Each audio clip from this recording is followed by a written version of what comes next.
본 방송에서 제공하는 투자 정보는 투자 판단에 대한 조언입니다. 방송에서 제공하는 주식의 가치, 가격 상승 및 가격 하락에 대해서는 방송사에서 보장하지 않습니다.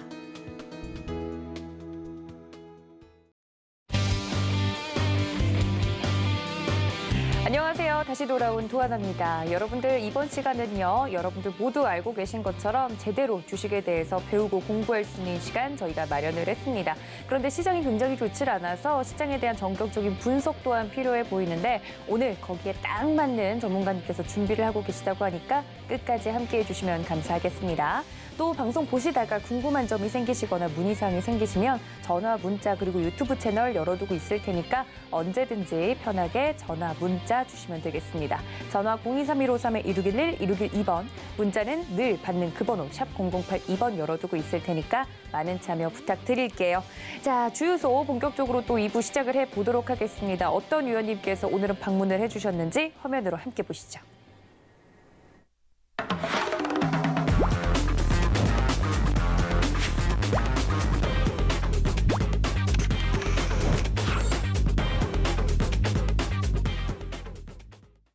네, 지금 시장에 딱 맞는 전문가님을 저희가 모신 것 같습니다. 듣기 좋은 잔소리 정재훈 전문가님 모셨습니다. 전문가님 어서 오세요.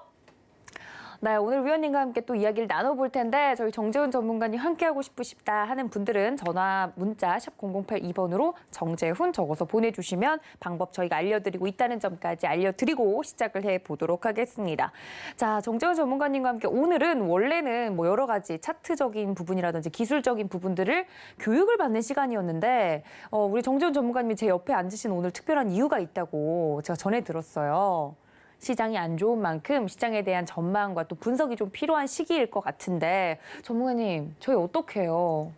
뭐 제가 해를 얘기가 있다고 그렇게 했던 건 아니고요. 아닙니다. 있다고 제가 똑똑히 들었어요. 저기 밖에 있는 PD가 오늘은 뭐 할까요? 이렇게 물었어요. 오늘 뭐 할 거 있나? 이렇게 했는데 아 그럼 오늘 시장 봐주세요. 알았어요. 이렇게 된 거예요. 아, 난 수동적이었다? 네. 아닙니다. 그럼 방송에서 까라면 까는 거죠. 하라면 해. 이렇게 해서 예. 아니 또 이렇게 약자인 척을 하시면 저희가 뭐가 됩니까? 아니 늘 이제 교육 관련 부분을 맡아주고 계시지만 오늘은 시장이 날인지라 시장에 대한 이야기가 좀 필요해 보인다고 우리 PD님이 전격적으로 좀 추진을 해주신 것 같아요. 일단 오늘 시장 보시면 코스피 2,900 이탈할 것 같은 그런 위험이 좀 감지가 됐고요. 코스닥은 오늘 3% 넘게 빠지면서 많은 분들이 심리적으로 힘들어하고 계십니다.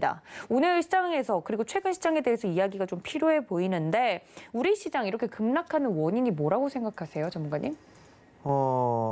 일단 뭐 외부적으로 보는 부분들하고 그다음에 내부적으로 좀 보는 부분들이 좀 있을 것 같아요. 아마 대부분의 투자자분들은 좀 다 알고 계시지 않을까 싶어요.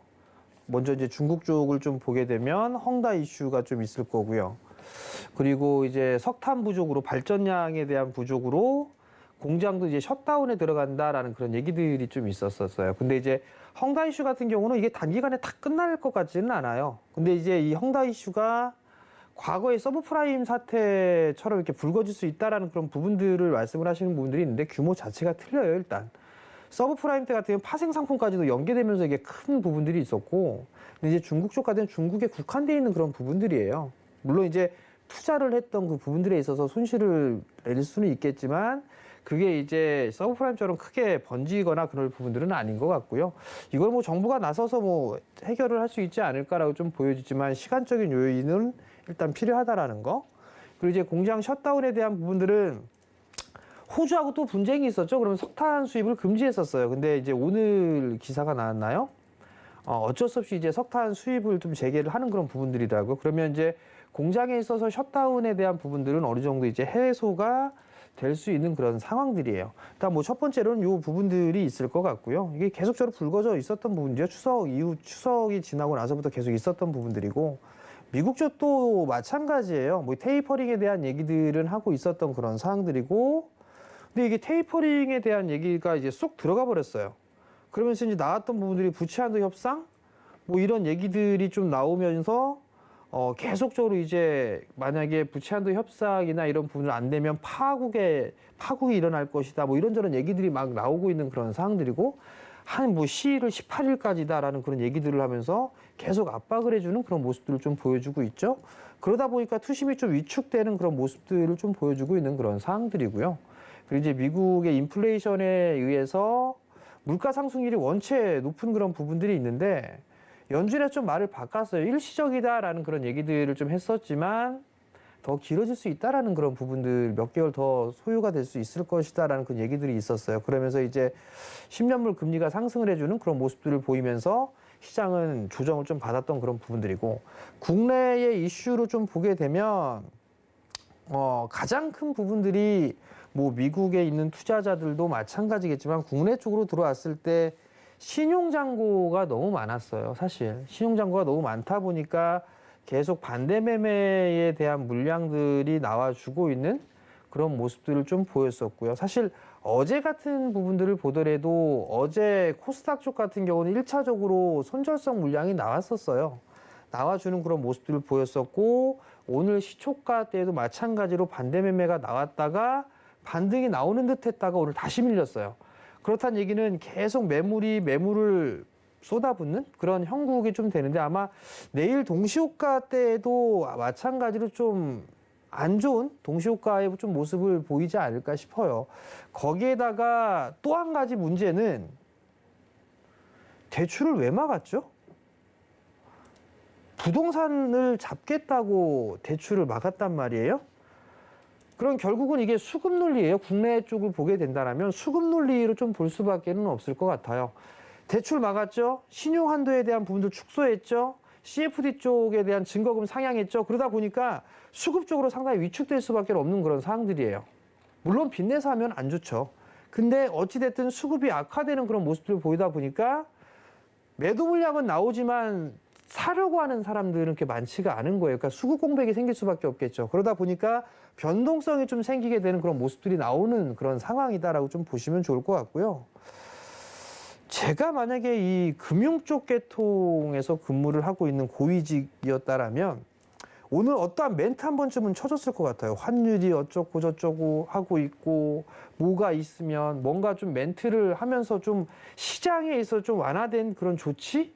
뭔가 이런 립 서비스 정도는 좀 해줄 수 있지 않을까라고 하는데 한마디도 없어요. 그렇다는 얘기는 이쪽 계통이 잘 모른다는 얘기예요. 결국 자체는. 그러면 결국 이 매물은 쏟아질 수밖에 없고 그러한 규제라든가 이런 부분들 때문에 또다시 주식에 투자를 했던 그런 부분들, 투자자들도 손해를 볼 수밖에 없겠구나. 그 생각을 좀 할 수가 있을 것 같고요. 또 마지막으로 보게 되면 심리적인 부분들을 빼놓을 수밖에 없어요. 사실 시장이 올라가게 되면 더 올라갈 것 같고 빠지면 더 빠질 것 같은 그런 부분들이 투자에 있어서의 심리예요. 그 심리가 상당히 좀 위축됐던 그런 부분들이기 때문에 오늘의 좀 변동성이 컸고 오늘 유난히 또 많이 밀렸던 부분들이 대형주들보다 오늘의 하락폭이 컸던 건 중소형주들이 상당히 좀 컸었어요. 코스닥이 네. 대형주들 같은 경우는 그러니까 제가 시가총액 상위 종목군들 쭉 돌려봤을 땐 한마디 빠질 만큼 다 빠졌거든요. 다 빠졌기 때문에 이 이하로 내일부터 아마 개파락 출발하게 되면 내일부터 낙폭가대로 다 진입이에요. 그럼 손절 의미가 없어요. 일단은 한마디가 빠져있는 상황에서 추가적으로 더 밀리게 되게 된다라면 오히려 이게 더 빠질 것 같으니까 오늘 같은 경우는 중형주 섹터와 소형주 섹터가 유난히 좀 많이 빠졌거든요. 그나마 버텼던 그런 부분들이 있었는데 그렇기 때문에 이게 시장에 있어서 대형주가 많이 빠졌으니까 오늘은 중소형주 쪽으로 매도세가 많이 나오면서 반대로 신용매매에 대한 반대 매매가 나와주고 있고 그러다 보니까 시장에 있어서의 변동성이 더 커진 게 아닌가 그렇게 좀 보고 있습니다. 알겠습니다. 국내 증시가 특히나 이제 글로벌 증시 대비 많이 빠지는 이유에 대해서 우리 전문가님께서 자세하게 좀 짚어주셨는데 무엇보다도 기술적으로도 그렇고 심리적으로도 그렇고 지지 구간을 많이 이탈한 부분이 오늘 가장 치명적으로 다가오지 않았나 개인 투자자분들에게 그런 생각이 듭니다. 여러 가지 국내외 이슈들을 계속해서 악재로 받아들이고 있는 국내 시장에 대해서 이야기를 해봤는데요. 오늘 시장만 하더라도 뭐 코스피, 코스닥 하락한 종목 수 그리고 상승한 종목 수 수를 좀 보면 100여 개 종목 정도만 상승을 하고 나머지는 다 하락을 했단 말이죠. 그래서 상승했던 업종과 하락했던 업종을 좀 나누어서 이야기를 해보면 좋을 것 같아요. 이런 시장 속에서도 상승을 했던 종목들이 분명히 있단 말이죠. 그런 종목을 가지고 계신 분들 혹은 눈여겨보고 계시는 분들에게 전망에 대해서는 어떻게 좀 설명해 드릴 수 있을까요? 우선 투자자분들이 생각을 했을 때, 그러니까 이제 경험이 오래되지 않으신 투자자분들 같은 경우는 네. 이게 시장이 빠지거나 아니면 빡쓰겠구나라고 하게 된다면 내 종목도 빠지거나 횡보를 하지 않을까?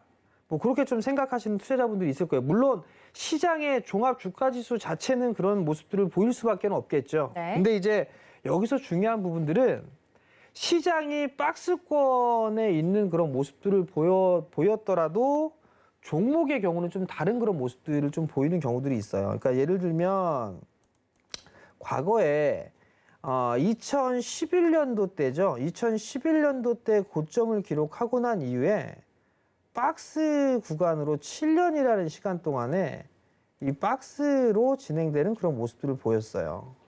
아마 차트를 돌려보시면 이때 이 전부터 주식을 투자를 해오셨던 분들이라면 알겠지만 이때 당시에 보게 되면 뭐 현대차라든가 뭐 현대중공업이라든가 이런 쪽의 섹터들은 이 박스 구간에서도 엄청나게 하락을 해주는 그런 모습들을 좀 보였었거든요. 근데 그 부분들이 아마 나올 부분들이 있을 건데 한번 봐볼게요. 네. 우선 이쪽 같은 경우는 조금 길게 좀 해놔야 되니까 뭐 이런 거 다 지워버리고 코스피 지수 월봉으로 볼까요? 월봉보단 일봉으로 봐야 좀 더 나을 것 같아요.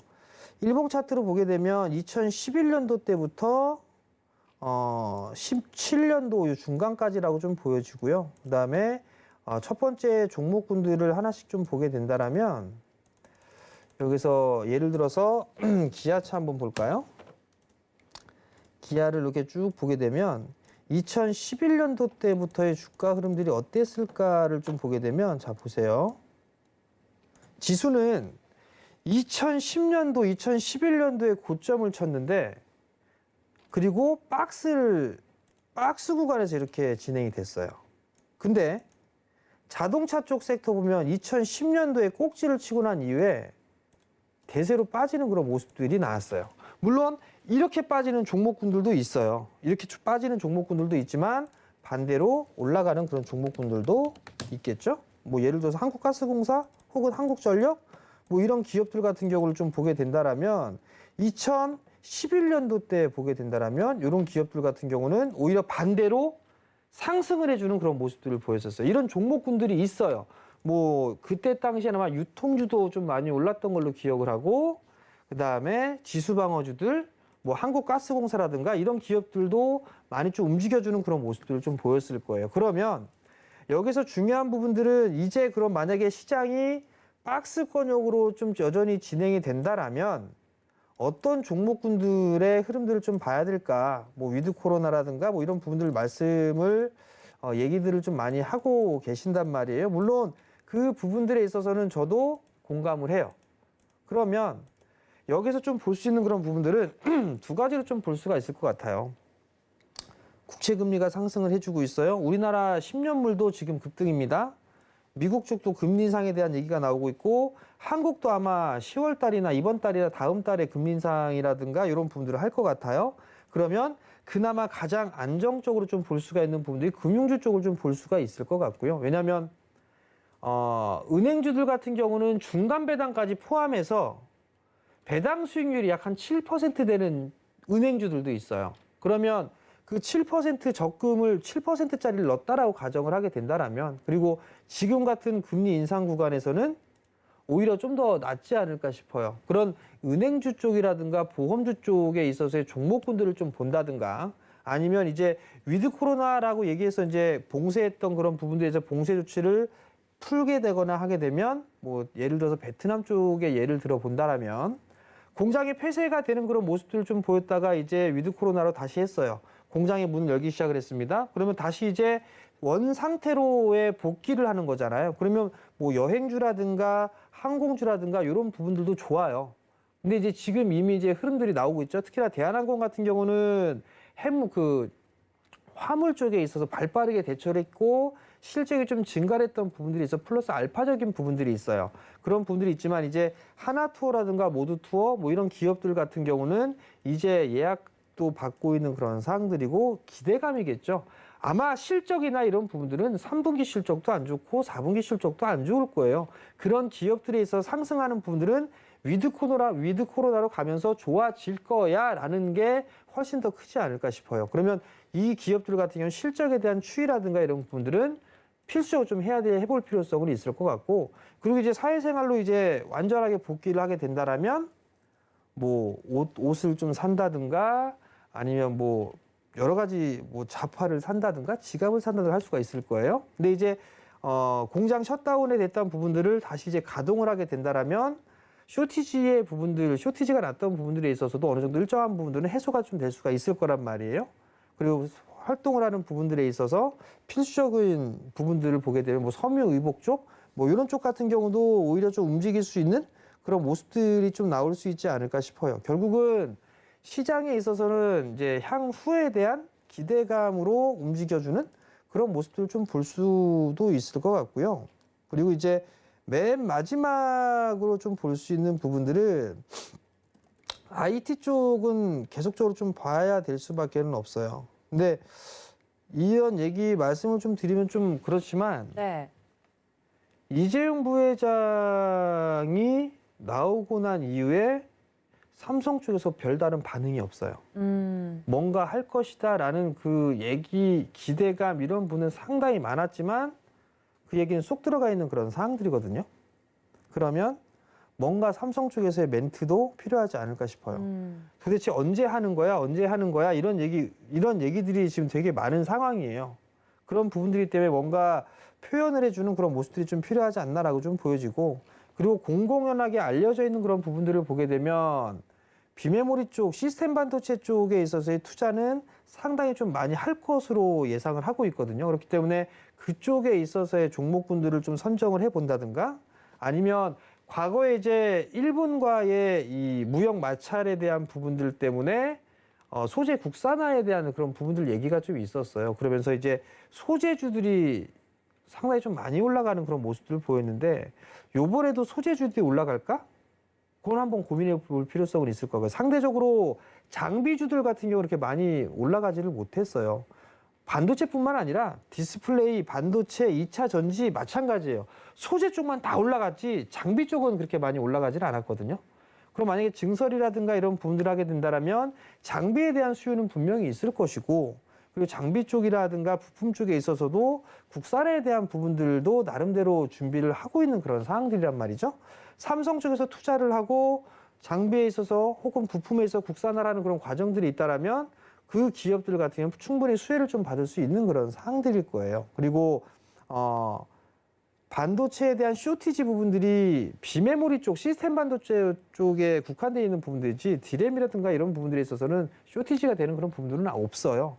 그렇지만 여전히 투자에 대한 부분들을 이어나갈 수 있는 그런 부분들이 있기 때문에 아무래도 IT 쪽 같은 경우는 여전히 좀 봐야 되지 않을까. 지금은 이제 많이 빠져 있지만 저가 매수 타이밍을 좀 잡아야 될 구간이 아닌가라고 좀 보여지고요. 다만 이제 금리 인상기에는 성장주들이 좀 주춤해주는 그런 모습들이 있어요. 그 부분들 때문에 조정을 받는 그런 부분들이 있지만 어느 정도 밸류적으로 좀 상당히 싼 그런 흐름들을 좀 보여주게 된다라면 저가 매수세가 좀 들어와 줄 수도 있고, 리포트를 꾸준하게 좀 보다 보니까 느껴졌던 거는 3분기의 실적을 정점을 찍고 난 이후에 4분기 때와 1분기 때까지 실적이 좀 주춤할 것이다라는 전망의 레포트들이 대부분이에요. 그리고 나서 2분기 때부터 돌아설 것이다라는 그런 부분들이 있는데, 장비사들 같은 경우는 이제 3분기가 끝나고 4분기로 들어가죠.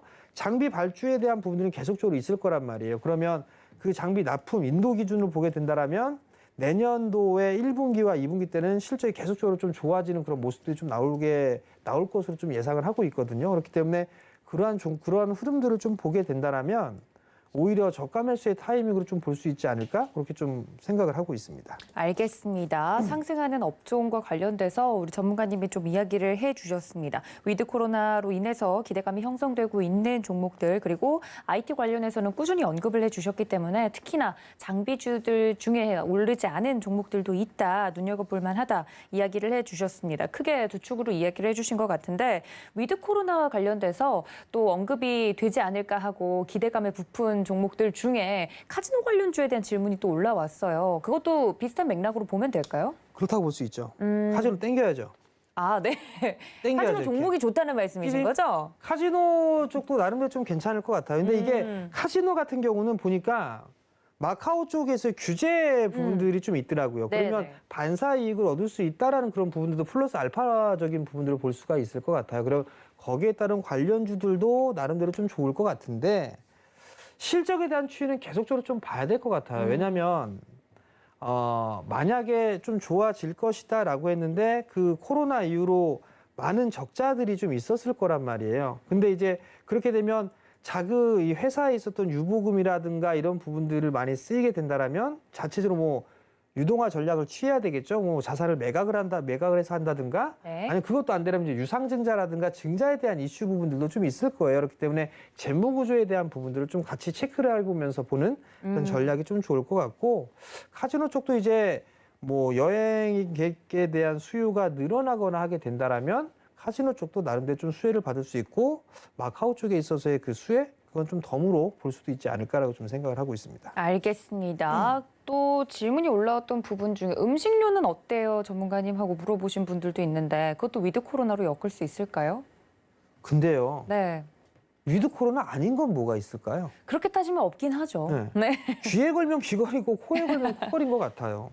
자, 옷이라든가 이게 의식주, 집 빼고요. 집 얘기하기 싫으니까 집은 빼고 네. 음식과 옷, 이 먹는 거 그 부분에서 다 똑같죠. 왜냐하면 K열풍, K푸드 열풍도 다시 나오고 있고 컨텐츠 그렇죠. 쪽에 있어서 한류에 대한 부분들이 있지만 거기에 따라서 같이 따라 움직이는 게 K푸드에 대한 그런 얘기들도 좀 있어요. 네. 그러면 귀에 걸면 귀걸이고 코에 걸면 코걸인 것 같아요. 위드 코로나라는 것 자체는 코로나랑 같이 살겠다는 얘기잖아요. 그렇죠. 그냥 단계적으로. 감기 마냥. 예, 감기 마냥 그렇게 살겠다는 얘기예요. 그러면 자체적으로 생활을 정상화하겠다라는 얘기인데 과연 그게 100%다 예를 들어서 코로나 이전의 수준으로 100%다 그대로 유지가 될까요? 저는 그렇게 될 것 같지는 않아요. 네. 왜냐하면 이 코로나로 인해서 변화된 부분들이 좀 상당히 많거든요. 자동화에 대한 부분들도 있을 거고 그다음에 다른 부분들로 좀 보게 된다라면 뭐 화상 쪽이라든가 뭐 이런 재택에 대한 수요라든가 이런 부분도 있을 거고 이러면서 많이 좀 세상이 변했어요. 그런 부분들이 있기 때문에 같이 이게 예전처럼 완벽하게 되거나 혹은 재작년으로 돌아가서 실적이 그때 당시로 다시 바로 회복하거나 그런 부분들은 없지 않을까 싶어요. 다만 이제 음식료 쪽 같은 경우는 HMR이나 이런 쪽에 잘 나가는 그런 기업들까지도 있어요. 매출이라든가 이런 부분들이 있는데 네. 한 가지 좀 부분들은 원자재 가격이 좀 많이 상승을 해주는 그런 모습들을 보여주고 있고 거기에 따라서 이 가격을 살짝 올리면서 고객들에게 이제 가격 정가가 좀 돼요. 정각을 할 수 있겠죠. 네. 그러면 이제 가격 정가를 시키게 되면 이익이라든가 그런 부분들은 좀 좋을 수는 있을 거예요. 근데 여기서 문제는 원달러 환율 같은 경우는 지금 워낙 강세가 아니라 약세가 진행이 되고 있는 그런 상황들이고 네. 그러면 수출주들에겐 좋겠지만 수입을 하는 업자들에게서는 더 안 좋을 수가 있겠죠. 네. 그러한 부분들을 좀 따져봐야 될 것 같아요.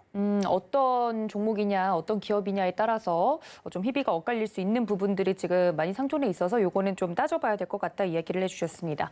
자, 상승만 하면 정말 좋겠는데 오늘 시장만 보더라도 하락하는 업종이나 종목이 대부분이었습니다. 하락폭이 특히나 컸던 쪽을 좀 살펴보면 먹는 코로나19 치료제 이야기가 나오면서 국산 제약바이오 관련 종목들이 지금 굉장히 급 하락하는 모습을 보여서 안 그래도 제약바이오 많이 힘들었는데 더 힘들어지고 있다 이런 이야기가 나오고 있어요. 제약바이오에 대해서는 우리 정재훈 전문가님 생각이 좀 궁금하네요.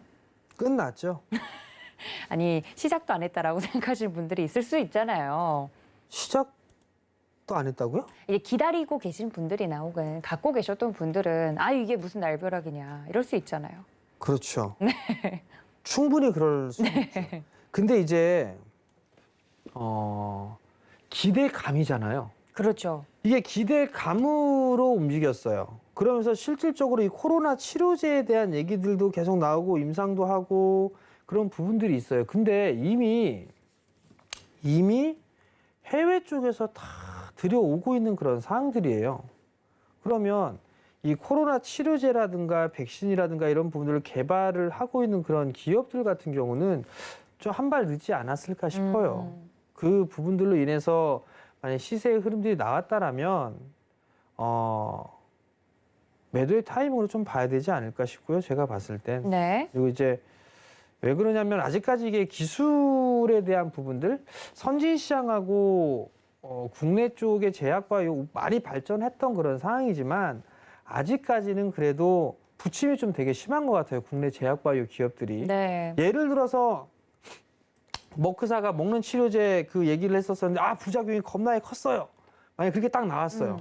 그러면 그 종목도 밀리겠죠. 그렇죠. 근데 우리나라 같은 경우 그 종목 만약 그런 얘기가 나왔으면 뭐 하한가 막 무료까지 떨어지고 막 그런 부분들이 있단 말이에요. 근데 미국 쪽의 제약바이오 쪽은 그렇게 대형 제약사들 같은 그렇게 빠지는 막 그 모습들을 보여주지는 않거든요. 그래요. 그렇기 때문에 상당히 좀 부침이 심해요. 부침이 심한 부분들이 있기 때문에 지금 만약에 이게 치료제라든가 이런 부분들 때문에 한다라고 하면 저는 오히려 다른 종목분들을 좀 보는 게 좋지 않을까라고 좀 판단이 되고요. 네. 이게 제약바이오 쪽 섹터도 아마 신용에 대한 부분들이 있을 거예요. 영향이 있을 거예요. 그럼요, 시장 그럼요. 부분들에 있어서.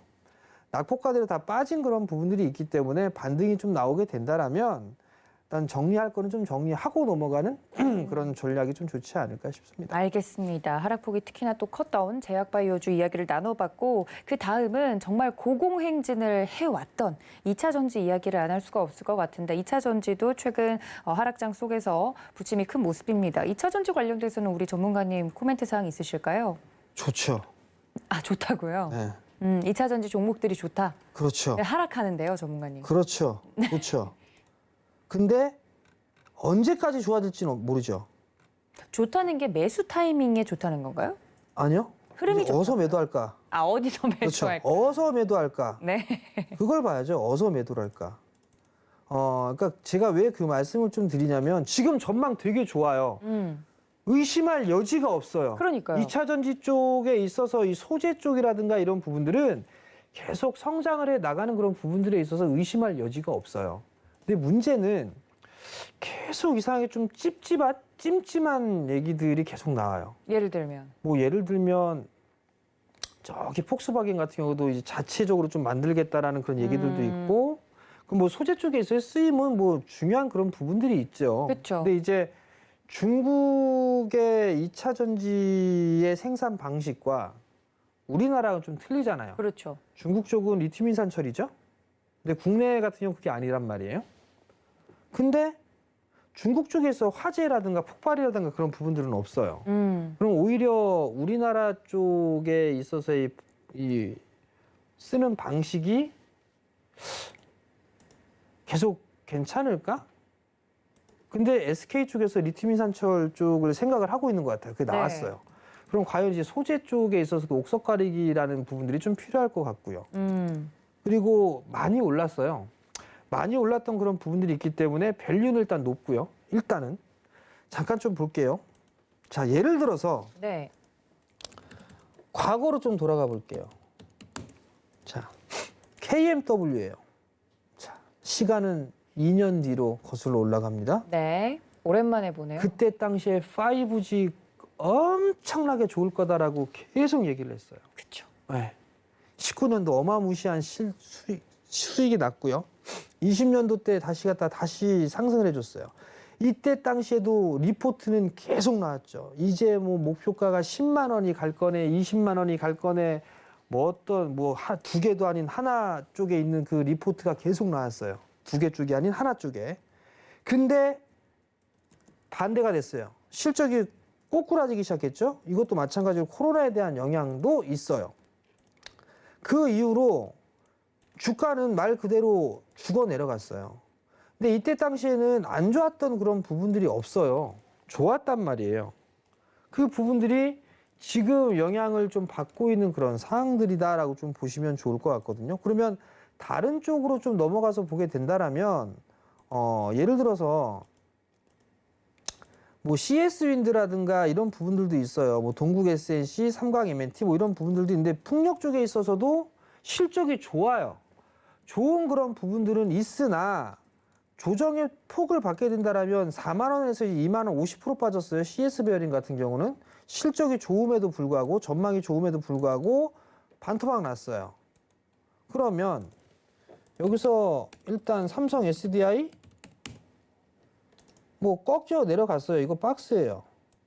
이거 이렇게 박스고요. SK이노베이션 뭐 얘도 박스.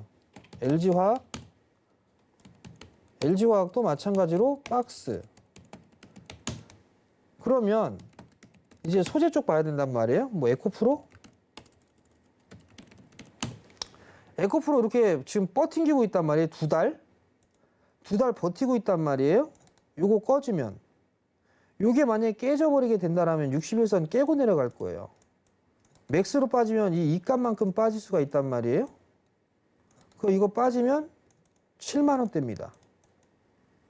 그렇다면 지금 구간에서는 보유자의 영역이 맞다라는 거. LNF도 마찬가지예요. LNF 안 좋다는 게 아니라 너무나 좋고 성장을 할 거기 때문에 지금 시장에 반영이 된 거예요.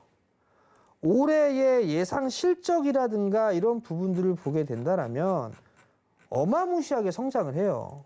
올해 300억대 영업이익을 예상을 하지만 내년도에는 영업이익 기준으로 4배 가까이 성장을 해요. 밸류로 따져보게 된다라면 그냥 올해의 기준에서 PER이 500배. 근데 내년으로 가도 PER 68배. 내년으로 그대로 이 전망대로 그대로 갔을 때 68배. 싸다라고 보여지지는 않아요. 그 다음에 23년으로 갔을 때 PER 37배. 싼 건 아니거든요. 그렇다는 얘기는 보유자의 영역이에요. 만약에 시장이 많이 빠졌어요. 많이 빠져서 반발 매수가 들어온다라면 싼 주식을 살 것 같거든요. 물론 많이 올라가 있는 그런 기업들 같은 경우는 많이 빠졌기 때문에 기술적인 반등은 나올 수는 있겠지만 만약에 이게 실적에 대한 전망치라든가 이게 삐딱하게 돼서 이게 엇갈린다. 만약에 하향 조정된다. 그러면 하락폭은 상당히 클 거예요.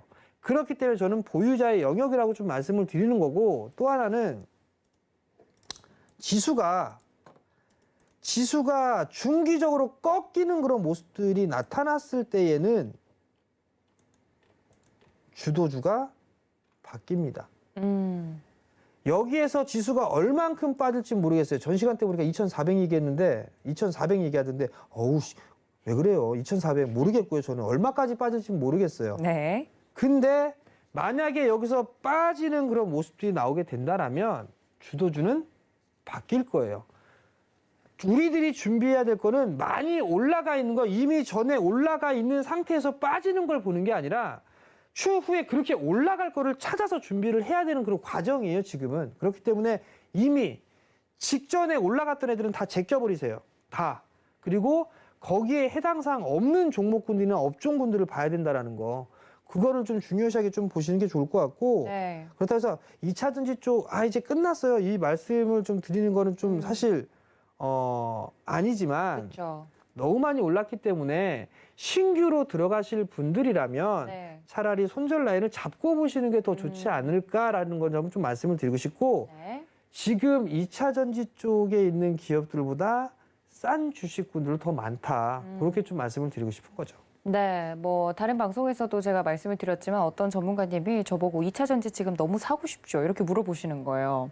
누가요? 이제 다른 전문가님께서 그래서 제가 많이 올랐으니까 너무 사고 싶죠라고 여쭤보니까 그래서 지금 사면 안 됩니다라고 저를 인간 지표로 사용을 하시더라고요. 누구보다도 와닿는 2차 전지에 대한 뷰였습니다. 그리고 지금 한 가지를 더 말씀드리면 네네. 미국 시장에서 얘기가 나는 BBIG 얘기를 했었잖아요. 그렇죠. 네. BBIG가 뭐예요? 바이오, 배터리, 인터넷, 그다음에 게임이잖아요. 네. 그죠? 성장 유일하게 유일하게 안 죽은 게 2차 전지예요. 근데 2차 전지도 죽을 거예요. 차트를 또 보면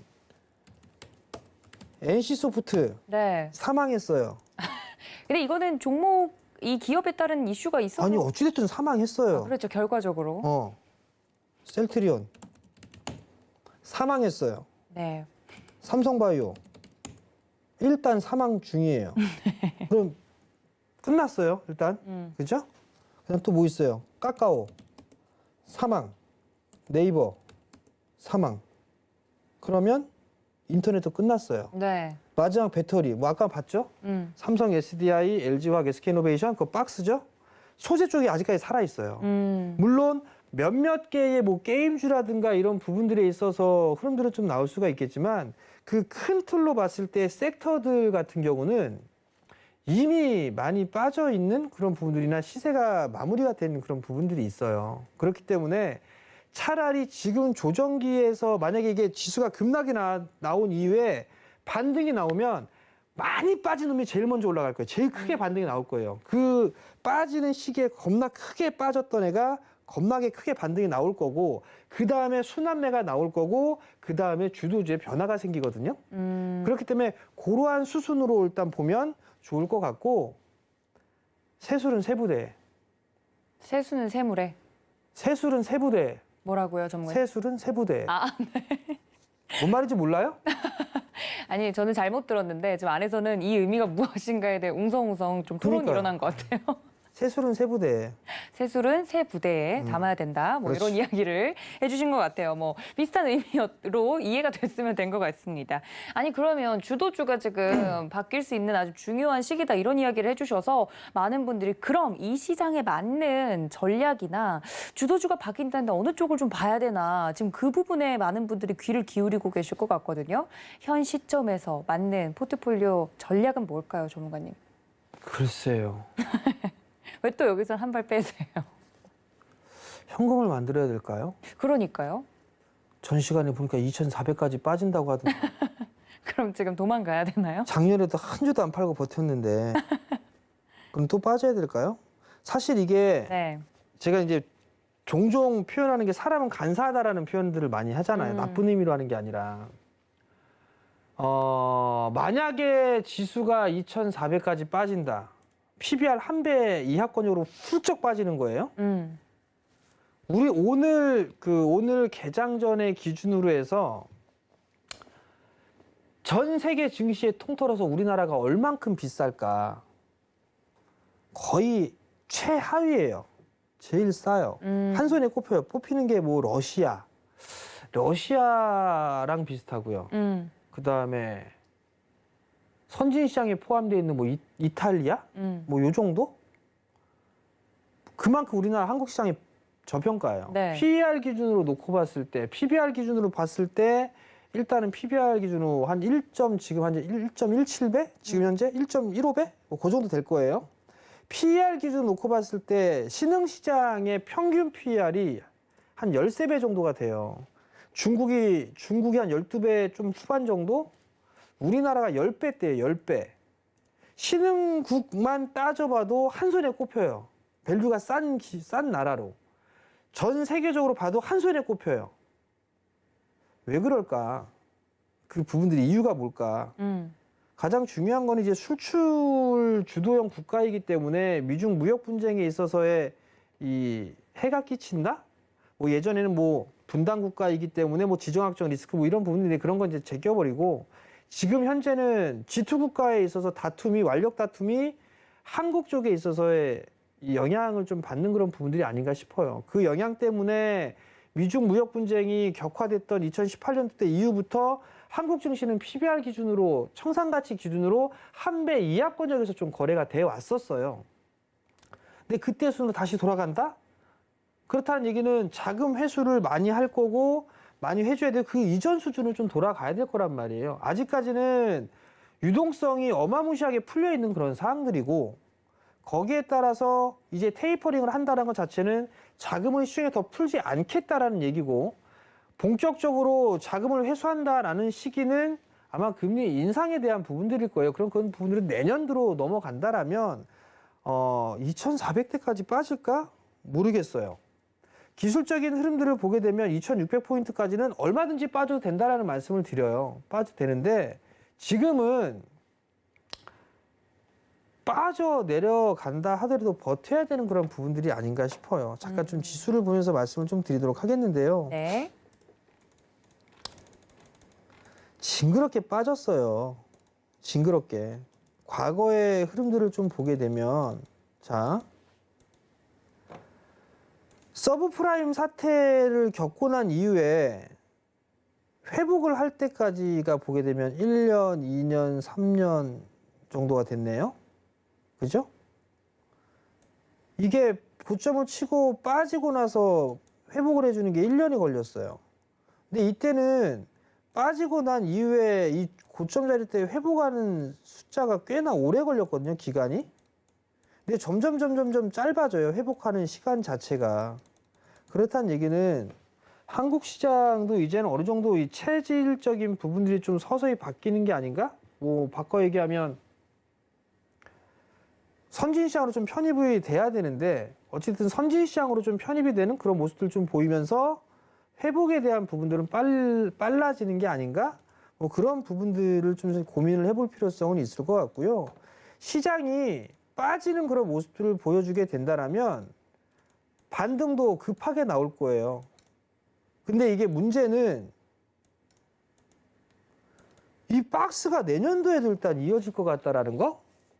그게 좀 그래요. 그게 이 박스에 대한 폭이 폭 자체도 클 것 같고요. 네. 그리고 이 기간 자체도 더 길어질 수도 있을 것 같아요. 그게 저는 일단 내년도 시장의 변수가 아닌가라고 좀 판단이 되고 그러면 지금 구간은 매도는 아닌 것 같아요. 3,000포인트 이하권역인데 일단 오늘 종가가 2,908포인트고 내일 빠지게 된다면 뭐 2,800대 뭐 중반까지도 보이고 막 그렇단 말이에요. 그럼 여기에서 빠진다? 아닌 것 같아요. 내일 시초가부터는 일단 낙폭가대로 진입을 합니다. 네. 양시장 다 낙폭가대로 진입을 해요. 낙폭가대로 진입을 한다라는 것 자체는 반등이 나올 수 있다라는 거거든요. 그러면 만약에 현금을 만들겠다라면 반등이 나왔을 때 올라갔을 때 하는 거예요. 반등이 나왔을 때.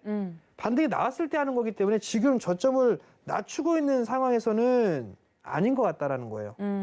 따라서 매도하는 건 아닌 것 같다라는 거. 그리고 만약에 현금을 보유하고 있어요. 네. 그러면 분할로 매수를 해 나가는 전략은 좋을 것 같은데 여기서 또 말씀을 드리고 싶은 건 네.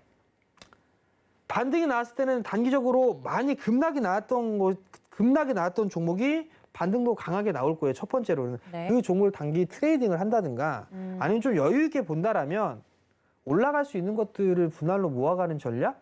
그 부분들이 좀 중요하지 않을까라고 좀 보여줄 것 같고요. 주식을 보유하고 계세요.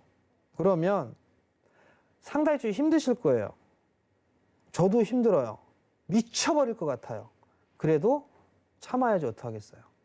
일단 내년도에 성장을 할 거다라고 하게 된다라면 근데 주가가 올라간 거 없이 밸류도 싸다라고 한다라면 그거는 저는 버텨야 된다. 그렇게 좀 말씀을 드리고 싶습니다. 네, 주식을 보유하고 계시는 지금 시청자분들께 좀 피가 되고 살이 되는 이야기였던 것 같습니다. 보유 중이라면 주식을 가지고 계시다면 조금은 버티는 구간이지 않을까라고 지금 시장에 대해서 전략을 녹여서 설명을 해드렸습니다. 저희 전문가님 참 인간적이신데 나도 힘들다 이야기를 해주셨어요. 그 중요한 건 또 많은 분들이 그러면 뭐 반등을 통해서 짧게 매매를 하든 좀 여유를 가지고 주식을 계속 보유하든 간에 앞으로 그러면 눈여겨볼 만한 업종이나 종목들을 어떻게 좀 구분을 하는 게 좋을까요? 이제 궁금하신 분들이 많으신가 봐요. 전문가님은 어느 쪽을 보고 계세요? 뭐 우리 전문가님 같은 경우는 물려도 IT다. 뭐 이렇게 계속 방송에서 이야기를 해주셨는데 그 의견은 좀 유지를 하고 계신지도 궁금하네요. 저도 좀 알고 싶어요. 그게 뭔가. 저도 좀 알려줘요. 이야기 저도. 하셨잖아요. 네. 많은 분들이 모르겠어요. 모르겠어요. 네. 좀 지켜봐야 되지 않을까 싶은데 일단 전망치 기준으로 보면 IT는 내년도에 최고 실적을 찍는 섹터들이 많아요. 종목들이. 네. 그러니까 이제 이거거든요. 군중 심리라고 해야 될까요? 2차 전지 계속 좋대요. 계속 좋다 보니까 계속 사요. 카카오 나쁘다라고 얘기했던 사람 없어요. 그렇죠. 근데 급락이 나왔어요. 근데 남들이 안 좋다라고 했을 때 서울경제 어떤 모 PD님은 예스라고 하고 싶어서 사고 싶다라고 얘기했었거든요. 네. 샀으면 뭐 됐어요. 오. 많이 빠졌으니까. 네. 근데 그게 뭐냐면 좋다라고 하는 거는 다 방송 매체에서 다 좋다라고 하니까 거기에 이제 관심을 갖는 거란 말이에요. 근데 좋은 거는 이미 주가에 반영이 되어 있는 그런 사항들이거든요. 그러면 반영이 안 돼 있는 것들을 보면 된단 말이에요. IT 쪽 섹터 같은 경우에 전망치 자체가 내년도에 최고 실적을 기록할 거고 그럼에도 불구하고 주가가 많이 빠져 있는 그런 기업들이 많아요. 뭐 IT 소재 쪽도 마찬가지고요. 장비랑 부품 쪽도 마찬가지예요. 왜냐하면 삼성 쪽에 있어서 투자를 안 하는 게 아니거든요. 할 거예요. 할 거지만 얼마만큼 압축적으로 단기적으로 집행을 할 거냐 그 차이지만 어찌됐든 전망은 투자를 많이 할 거다라는 거예요. 그중에서 제일 공격적으로 하는 게 시스템 쪽이란 말이에요. 시스템 반도체 쪽에. 그러한 부분들을 좀 보면 좋지 않을까라고 좀 생각을 하고요.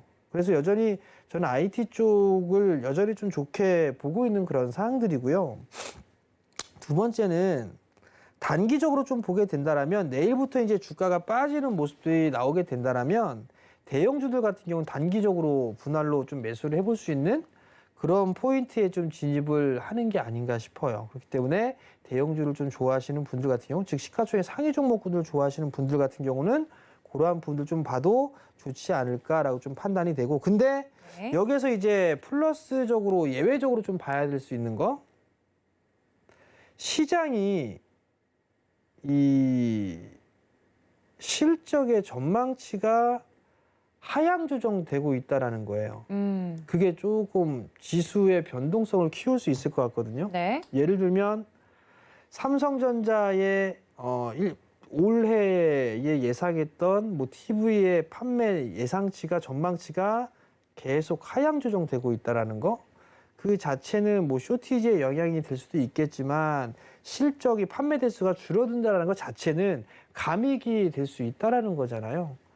이 기업의 실적이 주춤하고 있다라는 거, 그게 일단은 한 가지의 변수인 부분들인 것 같고, 환율도 마찬가지 좀 체크를 해봐야 될 것 같아요. 그러면 이것저것 나 다 복잡해.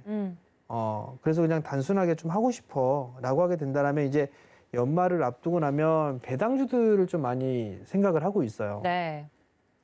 이런 구간에 이렇게 밀려 내려가는 구간에 차라리 배당주를 좀 볼만하지 않을까라고 좀 판단이 되거든요. 예를 들어 좀 보게 된다면 우리금융 한번 볼게요. 네. 주가는 11,500원. 작년에 배당 3% 정도, 재작년에 6% 정도 배당을 했어요. 근데 올해 최고 실적이 어찌됐든 7%대 배당 수익률이 예상이 좀 되고 있는 그런 기업이에요. 근데 주가는 올라간 것도 없어요. 그럼 이런 기업들 뭐 괜찮지 않을까? 은행 뭐 맡겨놔봤자 3%도 안 되는데 여기서 사면 뭐 얼마나 물릴 수나 있을까? 물리진 않을 것 같아요. 뭐 이런 거라든가. 네. 뭐 은행은 KB금융이지 뭐 하게 되면 뭐 KB금융도 마찬가지로 뭐 올라가봤자 얼마나 올라갔을까? 뭐 그런 생각을 한다거나 아니면 현대해상 같은 경우도 징그럽게 올라간 것도 없네요. 이제 요 박스 뚫으려고 하네요. 이거 아마 강의 시간에도 좀 얘기했던 것 같은데 작년에 4.4% 배당 수익률이에요. 올해 수익 나는 게 거의 더블 정도 나네요. 80% 정도? 그러면 배당이 더 나오겠는데요? 작년보다? 그죠? 그럼 이런 것들이 좀 낫지 않을까. 그러니까 좀 안전한 쪽으로 하게 된다라면 뭐 은행이라든가 보험이라든가 뭐 이런 쪽이 좀 낫지 않을까 싶고요. 그리고 이제 섹터 쪽으로 좀 보게 되면 이제 과거에 소부장 펀드 네. 뭐 이런 흐름들을 만들면서 이제 테마의 흐름들을 좀 보였어요. 필승 코리아 뭐 이런 식으로 해서 그런 것들이 있지만 요번에 이제 펀드를 좀 만들 수 있는 그런 가능성이 있는 섹터들 뭐 그런 것들도 좀 고민해 볼 필요성이 있지 않을까 싶어요. 그럼 이제 그런 부분들도 좀 본다든가 왜냐면 자금 쪽으로 있어서 압축을 할 수가 있는 그런 상황들이니까 네. 그런 쪽을 좀 찾아보는 것도 좋지 않나라고 좀 판단이 되고요. 그리고 중요한 거는 저는 SOC는 좀 봐야 된다고 생각을 해요. SOC. 네. SOC 쪽은 뭐가 됐든 간에 양질에 대한 일자리 창출이라든가 그런 부분들 때문에 아마 토목이라든가 건축 쪽에 있어서는 분명히 정부 정책적인 그런 부분들이 좀 나올 수밖에 없을 거예요. 지금 당장은 힘들지만 오늘 어떤 분은 뭐 경부고속도로 지하화 뭐 먼저 꺼냈더라고요, 정책으로. 네. 먼저 선수 치겠다 이거죠. 뭐 그러면 그 사람만 할까요? 나도 할 거야, 나도 할 거야 다 하겠죠.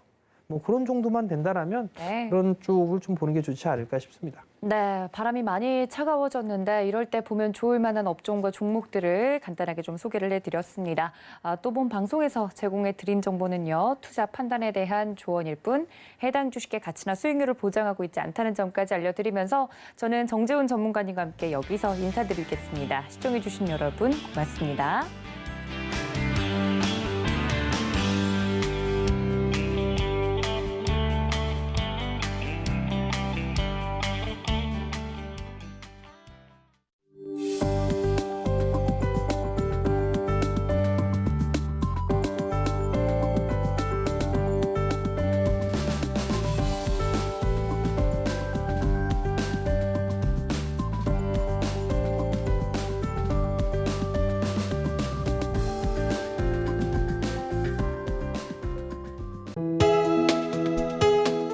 본 방송에서 제공하는 투자 정보는 투자 판단에 대한 조언입니다.